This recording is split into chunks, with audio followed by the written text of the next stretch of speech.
Jackie, whenever you're ready. Imagine you're part of an athletic team for a Division I university, and your coach tells you you cannot post certain content to your social networking profiles. If you do violate this policy, there will be consequences. You feel upset and as if your personal rights are being violated, but you do not want to be kicked off the team. So what do? Hi, my name is Jackie Jimenez, and my persuasive question is, should coaches be banning the free use of social media for student athletes? Being a high school athlete for 4 years, this has led to further research as my interests are concerning social media and student athletes.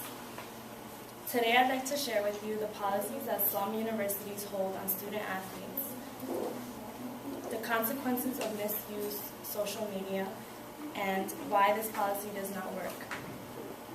Let's take a look at some of the policies held on college athletes concerning social networks. The National Collegiate Athletic Association, also known as the NCAA, is split up into 3 divisions: Division I, Division II, and Division III. Division I being the highest profile. According to Red and Black News, the NCAA has no set standard policy regarding social media for student athletes. However, according to USA Today, in March 2012, the NCAA stripped a North Carolina football program of 15 scholarships after an investigation of a player's tweet. Instead, the NCAA gives coaches the responsibility to set rules for such accounts. According to a senior associate athletic director reported, student athletes are very high-profile people whose every activity is of interest to many in the general public. They have to be extremely cautious and conscientious of that fact, and be sure that good judgment be made. According to Lehigh University Athletics webpage, there are specific social media policies and guidelines that students must follow. A staff member should be the owner of the account at all times, meaning that the student can be administrator of their account, but a staff member has full ownership over it. The school name Lehigh must be in front of the account's name, and you must notify Lehigh University if any new accounts are made. Also, you cannot make any comments regarding athletes' injuries, rosters, playbooks, or any other confidential information. An offensive lineman from the University of Georgia reported, "We have a lot of rules on social networking, and we have to watch what we put on the internet. We have to watch what we do all the time." Although there are some universities that hold policies regarding social media on student athletes, there are some universities that ban social media altogether.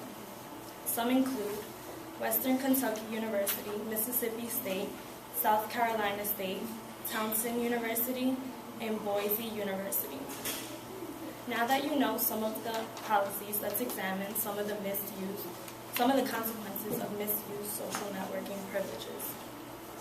According to USA Today, in October 2012, Western Kentucky University suspended a running back by the name of Antonio Andrews for tweeting critical comments about a team's fans. In December, a wide receiver from Lehigh University was suspended for retweeting racial slurs. The extent of this problem is clear. Now I'm going to tell you why this policy does not work for 2 reasons. First, it violates the First Amendment. The First Amendment of the United States Constitution grants the right of freedom of speech. In order for a First Amendment violation to exist, a government actor must be infringing upon a person's freedom of speech. Public universities are government institutions, and this means, therefore, that students are entitled to freedom of speech, just as all citizens do. According to the Post-Gazette News, most professional sport leagues only ban tweeting while games are being played, in a short period before and after the game. They do not ban social media altogether because tweeting and Facebook posts are protected by the First Amendment.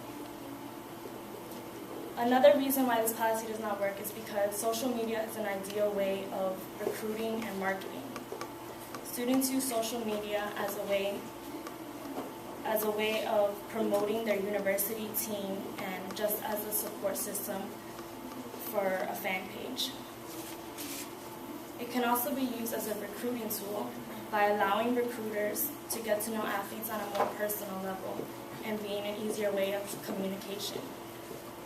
As Kathleen Hesser, a media strategist and CEO of Sports Media Challenge, states, these are people making rules and regulations that don't understand the basic tenets of social media and its value as a marketing and recruiting tool. In conclusion, now imagine once again that you're a part of a Division I athletic team with limited privileges to social media. You are now aware that this does violate the First Amendment as a U.S. citizen and limits your networking and opportunities for support and success. Wouldn't you agree that student athletes should be allowed to use social media freely?